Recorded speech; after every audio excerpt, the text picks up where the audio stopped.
ये national highway और मेरे पीछे चिरगांव है। आज मैं आपको कुछ नहीं कहूंगा, बल्कि इस एनकाउंटर की कहानी एफआईआर की जुबानी, यानी पुलिस ने जो कुछ कहा है वो आपको बताऊंगा। ये जो इलाका है पीछे चिरगांव है। कहा गया कि चिरगांव में असद देखा गया। पुलिस को मुखबिर से खबर मिली, एसटीएफ की टीम यहां मौजूद थी। उसके बाद यहां पर यह शुरू होता है इलाका जो कि परीक्षा पावर प्लांट या डैम आप कहें, वहां से पुलिस का कहना है कि ठीक यहीं पर असद मोटरसाइकिल पर सवार था और साथ में गुलाम। पुलिस ने उसको रोकने की कोशिश की, ओवरटेक करने की कोशिश की, लेकिन मोटरसाइकिल की स्पीड बढ़ा दी गई और असद और गुलाम मोटरसाइकिल से इस हाईवे के छोड़कर इस कच्ची पगडंडे की तरफ भागते हैं, इस कच्चे रास्ते की तरफ। अब मैं आपको दिखाऊंगा कि यहां से आगे का पूरा रास्ता कैसे है और कहां पे एनकाउंटर हुआ। तो अब यहां से हम शुरू करते हैं और आपको दिखाते हैं कि इस पूरे रास्ते में एक मोटरसाइकिल किस स्पीड में जा सकती है, रास्ता कैसा है, और एक गाड़ी, क्योंकि पुलिस वाले जो हैं वो गाड़ी में थे जबकि असद और गुलाम मोटरसाइकिल पर। तो अब ये हाईवे को छोड़ दिया और इस कच्ची पगडंडी, ये पूरा परीक्षा जो पावर प्लांट है, जो डैम है, वो इसका रास्ता है। तो पुलिस के हिसाब से असद इस रास्ते से अब आगे निकल रहा है। यहां से ये पूरी करीब 2 किलोमीटर का चंक है। 2 किलोमीटर के रास्ते में इनकाउंटर होता है। कैसे, कहां पे क्या होता है, मैं आपको बताता चलूंगा। लेकिन ये देखिए, ये पूरा रास्ता, अब यहाँ पे ये रेत, अभी ये सारा शुरू हो जाता है। इसकी वजह ये है कि इस तरफ डैम है पावर प्लांट का और मेरे इस तरफ दाहिनी तरफ जो है इसको एस डैम कहते हैं। यहाँ पे तमाम रेत और राख, चूंकि पावर प्लांट से जो राख निकलती है, सारी चीजें हैं वो इस तरफ है। तो इस पूरे सड़क पर काफी ज्यादा आपको रेत मिलेगी। अभी तो ये थोड़ी बहुत आपको पक्की सड़क दिखाई दे रही है, तो यहाँ से फिर भी आप ठीक ठाक स्पीड में चल सकते हैं। हमारे जो ड्राइवर साहब हैं, दीपक साहब, ये आपको इस हिसाब से लेके चलेंगे, तो यहाँ तक भी कोई मुश्किल नहीं है। हमारे आगे देखिए, एक इत्तेफाक से मान लीजिए यही वही मोटरसाइकिल है, हालांकि ये स्कूटी है, तो इसकी स्पीड देखिए आप। यहाँ पे स्पीड की कोई प्रॉब्लम नहीं है, तो आप गति ले सकते हैं और यहाँ से आप आगे जा सकते हैं। लेकिन आगे का रास्ता कैसा होगा, चूंकि मैं यहाँ पहले भी आ चुका, कल रात को मैंने देखा है, तो वो फिर रास्ते से आपको समझ में आएगी फिर पूरी कहानी।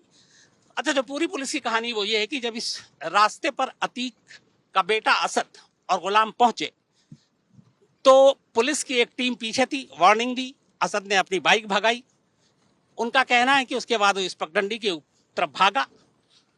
फिर यह है एफआईआर में कि पुलिस की एक दूसरी टीम सामने की तरफ थी।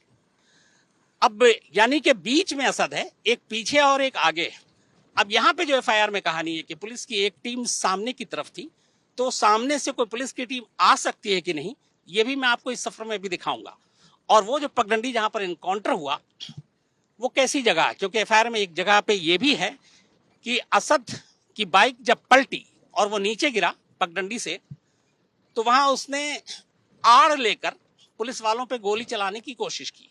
तो वहां वो आड़ की जगह है कि नहीं। अब ये देखिए, ये जो पक्की सड़क है ये खत्म हो गई, ये इधर राइट साइड में अब देखिए मेरे दाहिने तरफ शिकारपुरी दिखाएंगे, ये पूरा राख ही राख है, इसीलिए इसको एस डैम कहते हैं।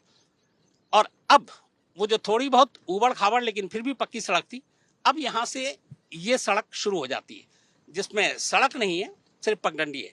और यहाँ पे कितनी तेज में आप भाग सकते हैं ये भी आप देख लीजिए। सामने वाले जो स्कूटी चल रही है उससे आप गति का अंदाजा लगा सकते हैं कि कितनी तेजी में आप भागा सकते हैं। अगर आप ज्यादा तेजी में भागने की कोशिश करेंगे तो गाड़ी स्लिप भी होगी और पलटेगी भी, क्योंकि जगह जगह गड्ढे हैं और जगह जगह ये पूरी ऊबड़ खाबड़ सड़क है।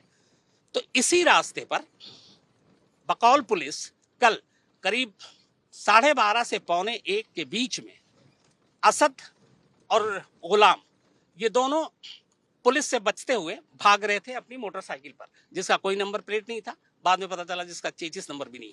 ये देखिए, ये आप सड़क देखिए और सिर्फ अंदाजा लगाइए कि यहां से आप किस स्पीड में भाग सकते हैं। तो ये पूरा रास्ता। अब यहाँ पे एक चीज है कि एक दो लोग ऐसे जो पुलिस से बचते हुए भाग रहे हैं। अब जाहिर है वो गाड़ी तेजी से भगाएंगे अपनी बाइक तो फिसल जाएंगे। बहुत पहले ही यहीं पे, अब तक जो मैंने सफर तय किया, शायद वहीं पे 2-4 बार वो गिर चुके होते, और यहाँ पीछे पुलिस है। तो क्या इतना मौका था कि पुलिस उन तक नहीं पहुंच सकती, ये भी एक सवाल है। अब ये तमाम देखिए, अभी तमाम मीडिया की भी गाड़ियां चुके, वो पूरा मौका वारदात है जहां एनकाउंटर हुआ। तो यहाँ पे ये पूरा आप रास्ता देखिए, पूरी सड़क देखिए आप, ये यहाँ पे पूरा रास्ता है। अब मैं अपने ड्राइवर साहब से कहूंगा थोड़ा आगे चले वहां तक जहां पर ये इनकाउंटर हुआ था। अब बिल्कुल वो नजदीक है। अब ये देखिए, ये पूरा रास्ता एक तो तंग, ऊपर से ये जो आप सड़क देख रहे हैं, और इसके आगे तो पुलिस के हिसाब से जो इनकाउंटर हुआ है वो यहाँ पर हुआ। बिल्कुल हम उसी जगह पर पहुंच गए। मैं ड्राइवर साहब से कहूंगा यहाँ पे थोड़ी देर के लिए गाड़ी रोकें और मैं आपको इसके आगे की कहानी बताता हूँ। कहानी है कि पुलिस के हिसाब से यहाँ पर बाइक असद की और गुलाम की फिसली, और बाइक फिसलने के बाद आपने वीडियो तस्वीर में भी देखी होगी, वो यहाँ पर आकर गिरती है। ये देखिए, ये है वो स्पॉट, क्राइम स्पॉट। ये ब्लड के अभी भी आपको कुछ जो निशान है वो दिखाई दे रहे हैं।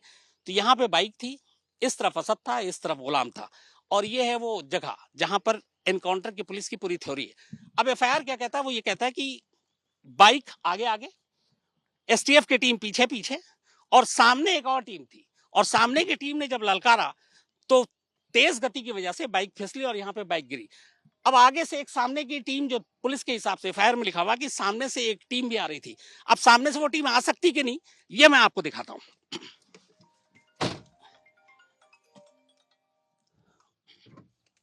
तो ये रहा एनकाउंटर सीन।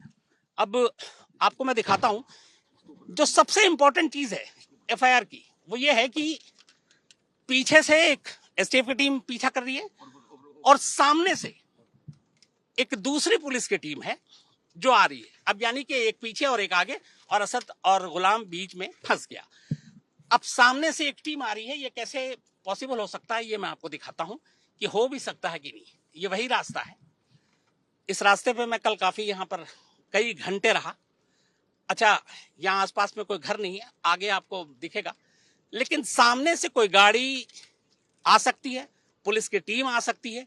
ये मैं दिखाने के लिए आपको सामने तक ले जा रहा हूं कि सामने में है क्या, क्योंकि एफआईआर के हिसाब से एक टीम सामने की तरफ से आई थी। तो क्या पुलिस की गाड़ी, अब जाहिर सी बात है पुलिस की एक टीम जो आई थी वो पैदल तो आएगी नहीं, क्योंकि अचानक पुलिस को पता चला मुखबिर से एफआईआर के हिसाब से कि असद इस इलाके में देखा गया है, और इसीलिए पुलिस की टीम यहाँ पर आई। लेकिन एफआईआर के हिसाब से एक दूसरी टीम सामने की तरफ से आ रही थी। अब जो सामने की तरफ से टीम आ रही है और पीछे की तरफ है, और उसी में असद घिर गया, तो ये है वो सामने का सच। अब आपको दिखाता हूं, ये रास्ता है, यही ये सामने है। थोड़ा मैं ड्राइवर साहब को कहूंगा कि ले चलें, मुश्किल है लेकिन फिर भी ले चलें। तो ये एफआईआर का सच है, और ये देखिए, आप पूरा सच देखिए। पुलिस के हिसाब से एक टीम सामने से आ रही थी। अब यहां मैं गाड़ी से उतरता हूं और आपको कैमरामैन विनोद शिकारपुरी को ही बताता हूं कि दिखाएं। यह है वो सामने का सीन। जिस 2 किलोमीटर की पगडंडी की मैं आपसे बात कर रहा हूं, वो रास्ता यहां आकर खत्म होता है, और कोई दूसरा रास्ता नहीं है किसी भी गाड़ी के आने का। कल रात हम लोग दीवार के उस तरफ गाड़ी में रुक गए थे, क्योंकि हमें मालूम नहीं था यही रास्ता है। ये दीवार है, ये देखिए, ये दीवार है, और पुलिस के हिसाब से एक दूसरी टीम पुलिस की इस तरफ से आई। क्या इस दीवार को फलांग कर कोई गाड़ी इधर आ सकती है? तो पुलिस की जो दूसरी टीम, और एफआईआर में ये नहीं है बल्कि सामने से बाकायदा लिखा हुआ है कि सामने से एक दूसरी टीम आई। सामने दीवार है, वो पगडंडी आपको मैंने दिखा दिया एनकाउंटर की जगह। अब ये बताएं कि ये दी एंड है इस पगडंडी का, तो क्या यहां से पुलिस की दूसरी टीम आ सकती है? पीछे है एसटीएफ की टीम, यह हम मान सकते हैं, लेकिन इधर से मैं कुछ नहीं कहूंगा, आपको सिर्फ ये दीवार दिखा रहा हूं, और बाकायदा मैं कहूंगा कैमरामैन शिकारपुर से ढंग से दिखाएं, इसलिए कि ये टूटा हुआ जरूर है हिस्सा, लेकिन क्या इतनी ऊंचाई से कोई गाड़ी इस पे चढ़ सकती है? नहीं चढ़ सकती। ये कुछ घर हैं उस एनकाउंटर के सबसे करीब। ये लोग भी इस तरफ कम आते हैं क्योंकि पूरा जंगली इलाका है। तो ये है एफआईआर की जुबानी पूरी कहानी, कि पुलिस की एक टीम इस तरफ से आ रही थी और एक पीछे से थी। अब इस तरफ से पुलिस की टीम कैसे आई, यह आप लोग बेहतर समझ सकते हैं। कैमरामैन विनोद शिकारपुरी के साथ शम्स ताहिर खान, झांसी।